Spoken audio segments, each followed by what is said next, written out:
Oh, it seems, and correct me if I'm wrong, that a lot of people are just figuring out that racism is a thing. Interesting. From the protests to the continued pandemic, everybody just losing their mind. It's been a week. Many of my friends have seen our follower counts skyrocket overnight. There's been a huge surge in amplifying Black voices. So, if you're new here, hi. My name's Dandy Wellington. I do videos on jazz, style, and culture. I figured instead of doing a big introduction, I would just let me tell you about me. Here's a little video. The greater conversation is that a young Black kid shouldn't have to dress like me in order to just live their life. Summertime is ending. It's coming to a close. It's time we grow dependent on a warmer clothes. A lot of Americans have no sense of history. I think people are finding themselves a little bit more confronted with history today. And so some of the way I dress, I know does prompt conversation in people's minds. During the 30s, we're talking Great Depression and the middle of the Jazz Age, people dressed in a way that made them feel like superheroes when they were downtrodden. I'm a bit of a dandy, it's okay.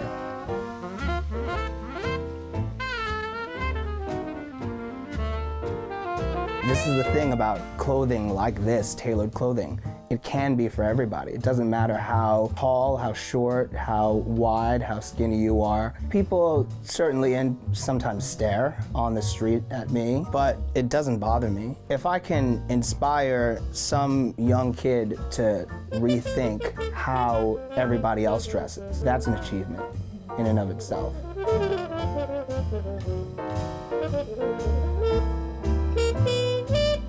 These weren't great times for people of color. I don't think that those historical circumstances should sort of stop me from dressing the way I dress. There's this great hashtag that my friend Barrio Dandy created, Style is Resistance. I've been very lucky that I've not had these interactions with law enforcement that many other young Black kids have. And some of that is my style.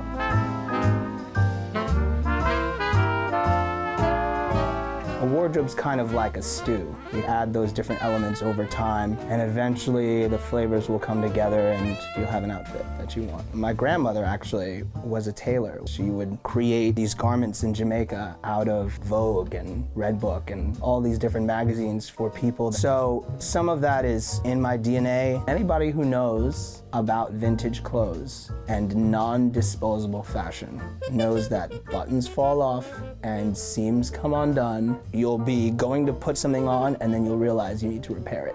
Generally, people are living in a modern age where it's all about the quick and accessible.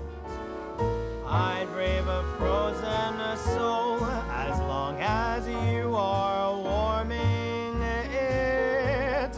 You have been able to bring sort of an element of the Jazz Age into modern music, into something that's brand new with this group of musicians. It's an amazing thing. I'm really excited about it. It's very interesting in countries that have a very particular perspective on America and sort of what their impression of people of color are and how that juxtaposes to their own population of people of color.